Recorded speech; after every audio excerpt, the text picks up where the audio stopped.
नेपाल, जहां भगवान पशुपतिनाथ के दर्शन के लिए हर साल लाखों भारतीय जाते हैं, वहीं से एक दिल दहला देने वाली खबर सामने आई। हमारे तीर्थयात्रियों पर, हमारे अपने लोगों पर हमले की खबर है। टाइम्स ऑफ इंडिया की रिपोर्ट के मुताबिक नेपाल में बेकाबू हो चुकी वो भीड़ जिसने संसद भवन, सुप्रीम कोर्ट, राष्ट्रपति भवन, प्रधानमंत्री का घर, मंत्रियों के घर सब कुछ फूंक दिया था, जिसने मॉल में तोड़फोड़ कर टीवी, एसी, कीमती सामान उड़ा लिए। अब उस भीड़ को लेकर खबर आ रही है कि उसने उस बस पर भी हमला किया जिसमें भारतीय श्रद्धालु थे। क्या हुआ है नेपाल में? क्यों हमारे श्रद्धालुओं को निशाना बनाया गया? और इस हमले के बाद भारत का अगला कदम क्या था? आइए जानते हैं पूरी खबर विस्तार से। नमस्ते, मैं हूं असीम और आप देख रहे हैं एनडीटीवी इंडिया। ये कहानी है आंध्र प्रदेश से नेपाल गए उन भारतीय तीर्थयात्रियों की जो भगवान पशुपतिनाथ के दर्शन करके भक्ति और शांति के साथ लौट रहे थे। उनकी बस उत्तर प्रदेश के नंबर प्लेट वाली थी। वो काठमांडू से वापस भारत की ओर बढ़ रहे थे कि अचानक उनकी बस पर असामाजिक तत्वों की एक भीड़ ने हमला कर दिया। बस पर चारों तरफ से पत्थर फेंके गए, खिड़कियों के शीशे तक तोड़ दिए गए, चकनाचूर हो गए। बस के अंदर बैठे श्रद्धालु, जिनमें महिलाएं और बुजुर्ग भी शामिल थे, कुछ समझ पाते इससे पहले ही हमलावर बस के अंदर घुस आए। टाइम्स ऑफ इंडिया की रिपोर्ट के मुताबिक हमलावरों ने यात्रियों से उनके बैग छीने, नकदी, मोबाइल सब कुछ लूट लिया। इस हमले में 7 से 8 यात्री यानी श्रद्धालु घायल भी हो गए। सोचिए, जो लोग ईश्वर के दर्शन कर मन में शांति लेकर लौट रहे थे, उन्हें किस खौफ से गुजरना पड़ा होगा। इस हमले की खबर जैसे ही भारतीय दूतावास तक पहुंची, भारत सरकार तुरंत एक्शन में आ गई। सबसे पहले मौके पर पहुंची नेपाली सेना ने हालात को संभाला और घायलों की मदद की। लेकिन भारत ने अपने नागरिकों को वहां असुरक्षित नहीं छोड़ा।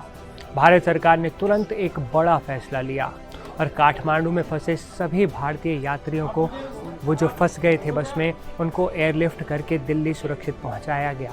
ये भारत के अपने नागरिकों के प्रति प्रतिबद्धता को दिखाता है। लेकिन सवाल जस का तस है, ये हमला हुआ क्यों? ये खबर बता रही है कि जो रोटी बेटी का रिश्ता हम सदियों से शेयर करते आए हैं, उस पर गहरी चोट लगी। इस घटना के बाद भारत नेपाल सीमा पर तनाव चरम पर है। उत्तर प्रदेश, बिहार और पश्चिम बंगाल से सटी सीमाओं पर सुरक्षा को हाई अलर्ट पर रखा गया है। एसएसबी के जवान हर आने जाने वाले पर कड़ी नज़र रख रहे हैं ताकि कोई भी नेपाल का भारत में ना घुस पाए अवैध तरीके से। दोस्तों, ये सिर्फ एक बस पर हुए हमले की घटना नहीं थी, ये भारत के लिए एक बड़ी चिंता का संकेत भी थी। नेपाल में चल रहे आंतरिक विरोध प्रदर्शनों की आग में भारतीय नागरिकों को क्यों झोंका गया? ये बहुत बड़ा सवाल है। क्या यह हमला भारतीयों को निशाना बनाकर किया गया था जानबूझकर? क्या नेपाल में भारत विरोधी भावनाएं थीं? हमारे लाखों नागरिक जो नेपाल में काम करते हैं और घूमने जाते हैं, क्या ये उन्हें जानबूझकर टारगेट किया गया था? ये सवाल आज हर भारतीय के मन में है। हमारा पड़ोसी देश, जिसके साथ हमारे सांस्कृतिक और धार्मिक रिश्ते इतने गहरे हैं कि वहाँ हमारे लोग ही सुरक्षित रहते आए हैं, लेकिन अब उन पर हमले की खबर ने सबको डरा दिया है। अब भारत की बात देखिए।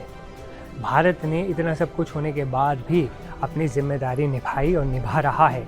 आज भी भारत से पेट्रोल, डीजल और खाने पीने के सामान से भरे ट्रक नेपाल भेजे जा रहे हैं ताकि वहां के लोगों को कोई कमी ना हो। 3 एम्बुलेंस को भी बॉर्डर पार करने की इजाज़त दी गई। लेकिन ये हमला एक चेतावनी है। नेपाल में जो कुछ भी हो रहा है, उसका सीधा असर भारत पर और वहाँ रहने वाले भारतीयों पर भी पड़ सकता है। भारत सरकार ने अपने नागरिकों को एयरलिफ्ट करके और सीमा पर सुरक्षा बढ़ाकर एक स्पष्ट संदेश दिया है कि अपने लोगों की सुरक्षा हमारी पहली प्राथमिकता थी, है और रहेगी। कुछ लोग जो नेपाल से लौटे हैं, सुनिए उनकी आप बीती। नेपाल कब आए थे? नेपाल 8 तारीख को आए थे। किस लिए आए थे? पशुपतिनाथ महाराज के दर्शन करने आए थे हम। तो उसके बाद क्या हुआ? उसके बाद वो जड़ी बूटी चौक है, वहाँ हमारी गाड़ी जला दी। क्या हुआ? इतना टेंस माहौल था, कहाँ रहे? ये पीछे कुछ लोग बोले आप दर्शन के लिए आए, जाओ जाओ जाओ। तो फिर हम निकल कर आए और उस जड़ी बूटी चौक पर आए तो उन्होंने गाड़ी रोकी, हमको गाड़ी से बाहर निकाल दिया और गाड़ी को जला दिया।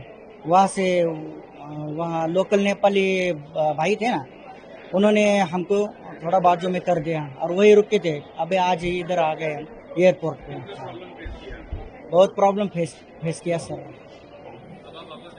अब वापस जा रहे हैं। नेपाल कब आए थे? किस लिए आए थे?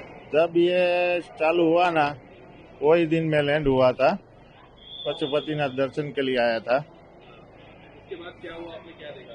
नहीं, मैंने रोड पे ये प्रदर्शनकारियों को देखा। रोड पे ये प्रदर्शनकारियों को जब मैं लैंड हुआ था वही टाइम देखा था, लेकिन मुझे होटल पहुंचने में कोई दिक्कत नहीं आई थी। तो इतने दिन आप कहाँ थे? होटल में अंदर ही था। दर्शन के लिए, पशुपतिनाथ के दर्शन के लिए आए थे।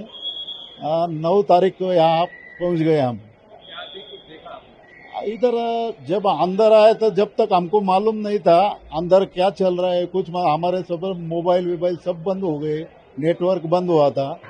तो इधर आने के बाद जो बीच में हमको मॉप वाले ने पकड़ लिया और वहाँ हमारे जो 4 व्हीलर व्हीकल थी हमको वहाँ से उतारना पड़ा।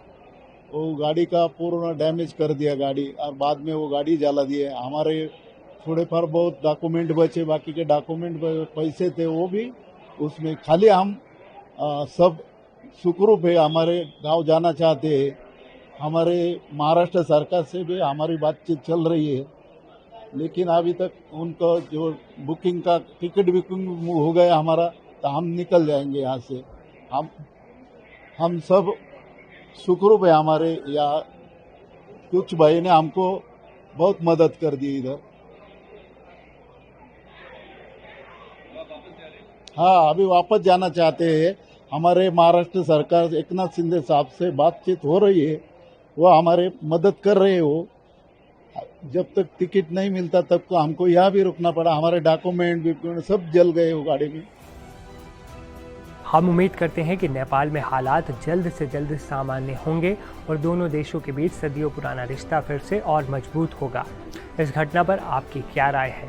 क्या आपको लगता है कि ये एक सोची समझी साजिश थी, या फिर बेकाबू भीड़ में शामिल कुछ लुटेरों ने ऐसे ही बस पर अटैक कर दिया लूट के इरादे से? उन्हें नहीं पता था कि उस बस में भारतीय श्रद्धालु हैं या कोई और? आपकी इस खबर पर क्या राय है, नीचे कमेंट में ज़रूर बताएं। इस वीडियो में फिलहाल इतना ही। आपसे फिर होगी मुलाकात एक नई वीडियो में।